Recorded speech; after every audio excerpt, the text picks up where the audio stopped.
भारतीय संविधान की 75वीं वर्षगांठ के उपलक्ष्य में कलेक्टर अधिवेशन में आज ये मैं उनका धन्यवाद करना चाहता हूँ कि उन्होंने ये मंच हमें प्रदान किया।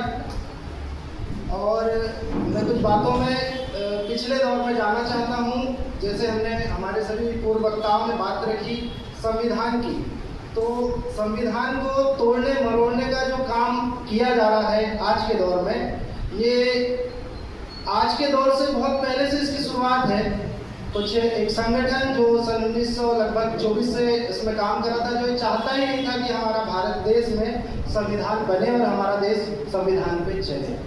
तो ऐसे संगठनों को हमको आज परखने की ज़रूरत है और कुछ हम परख भी चुके हैं, लेकिन उस समय हमें आज आवश्यकता है भाईचारे की, जो लगभग हमारे बीच से समाप्त हो चुका है।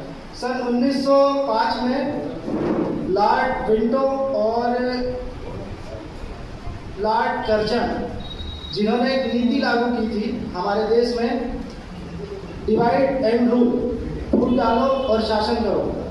मुझे ऐसा लगता है कि आज की डेट में वो जो नीति है वो कहीं ना कहीं हमारे बीच में बहुत तीव्र गति से लागू है, क्योंकि जिस समय में नीति लागू हुई थी उस समय में हमारे साथ में मुस्लिम भाई, सिख भाई, ईसाई भाई और बौद्धिस्ट भाई, पूरा मूल निवासी समुदाय एक जगह एक स्थान पे खड़ा था। लेकिन आज हम पढ़े लिखे होने के बाद में आज हम यहाँ पे एकत्रित नहीं हो पा रहे। कहीं ना कहीं ये नीति हमारे ऊपर इतनी लागू, इतनी हावी हो चुकी है कि हमें इसे समझने की आवश्यकता है।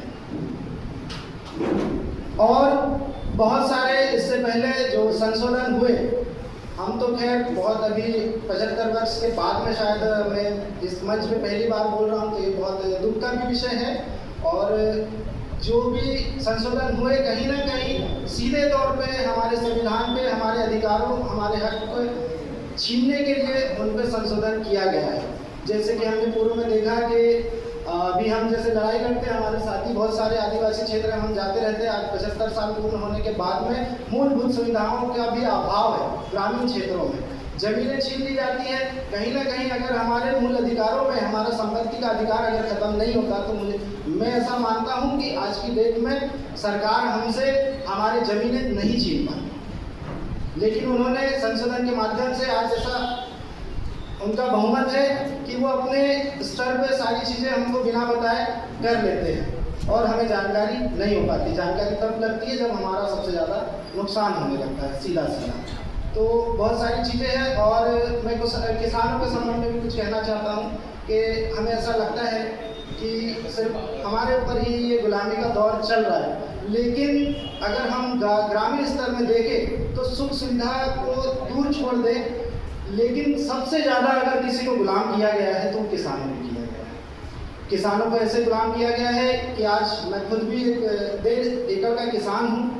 मैं शासन की नीति के तहत में इतना गुलाम हो चुका हूँ कि मुझे लाइन में लगना पड़ता है यहाँ आने के लिए शासन की यूरिया के लिए। लेकिन आज़ादी के पहले शायद मेरे पूर्वजों ने कभी शहर का मुँह भी नहीं देखा था, लेकिन फसल उनसे अच्छी होती थी और पौष्टिक आहार हम लोग लेते थे। लेकिन आज इतनी हालत हमारी ख़राब हो गई है कि यूरिया के लिए, लगभग दवाइयों के लिए हमें शहरों की ओर आना पड़ता है। पूरा दिन यहाँ पर लाइन में हमें परेशान होना पड़ता है, लेकिन हमारी मूलभूत सुविधा खत्म हो चुकी है। हमें हमारी व्यवस्था को वापस लौटना पड़ेगा। कहीं ना कहीं जो व्यवस्था हमारी पुरखों में थी, उस व्यवस्था में जो उनकी स्वयं की व्यवस्था थी, आज हमारे पास स्वयं की कोई व्यवस्था नहीं बची है। तो इन व्यवस्था में भी हमको काम करने की ज़रूरत है। और बहुत सारा अधिक न बोलते हुए मैं कुछ 4 लाइन बोलना चाहता हूँ।